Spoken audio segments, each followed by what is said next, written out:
Antarctica. It's official. There's nothing down there. You can clearly see this water is empty, and hence the rest of the continent must be as well. Like, is that Nah, there's no way. It's definitely just a case of pareidolia. You know, the human tendency to see faces in everyday things. There we go. Myth officially debunked, and if you dare question it with a critical mind, you're harmful to society and must be silenced. Despite dozens of retired Navy officers who were stationed in Antarctica coming out and exposing what they really saw down there.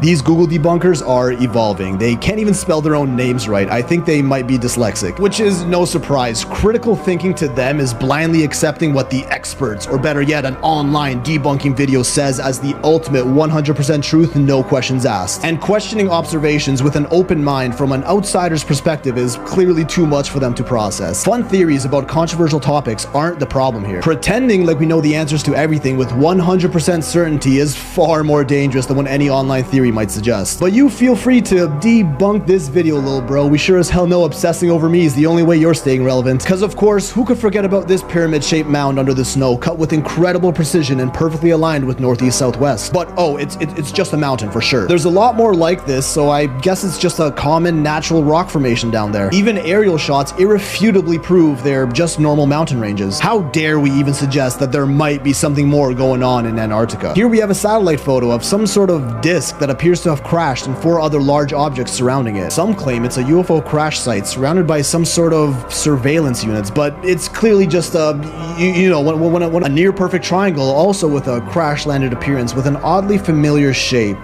Nah, there's no way. Yet another disc shape up in the Antarctic mountains, and yeah, rocks, definitely, 100%. Interesting that the 1946 Operation High Jump in Antarctica was rumored to have ended early due to flying disc-shaped crafts scaring the Navy out of the area. 14 years later, the Antarctic Treaty is signed, heavily restricting exploration of the continent. This strange, long shape under the snow, another seemingly crash-landy looking site in an oddly similar shape as Oumuamua, a rumored derelict spacecraft that passed through our solar system in 2017 and was later dismissed as just being an asteroid, despite it having almost no characteristics of an asteroid, but I'll cover that another time. To be fair, this one may have just been a boulder that rolled down a nearby cliff. Hey, we just debunked that bit. But some of these other satellite finds are a little less explainable. Like, why are there over 60 monolithic objects lined up deep in the snow in a place that has allegedly never hosted intelligent life? Even more structures in the snow up to 70 feet tall that almost resemble buildings of sorts. And another, even more interesting, triangular shaped structure nearby with a similar height. And of course, the holes. Oh, the holes. Reports of holes everywhere across the South Pole. Like in 2007, Google Earth revealed a 250-foot wide hole with what looks like stairs leading into it. A few months later, it disappears from satellite view. Then in 2019, it reappears but looks totally botched and in lower quality than the image from 10 years ago. But my friends, as we know, that's barely even the tip of the tip. There have been just countless reports of holes in Antarctica heading deep beneath the surface. There's the story in Richard Byrd's diary of the glimmering underground city he flew into in 1946 that I covered in a previous video. Then a retired Navy SEAL who goes by the name Brian spoke out about a mission he went on in Antarctica in the 1980s. While flying over a no-fly zone, he saw a 300-foot wide hole in the ice with tracks around the area leading into the hole. When he got back to his station, an officer and 2 men in suits interrogated him about the no-fly zone violation. The men in suits tell him to never talk about that hole again and to never go back. A few months later, he's told to fly scientists to the Dome, which was a known research station back then. There, he overheard people talking about the hole, saying they're going there to meet visitors. It seemed to me they were talking about like an extraterrestrial or an alien, because they didn't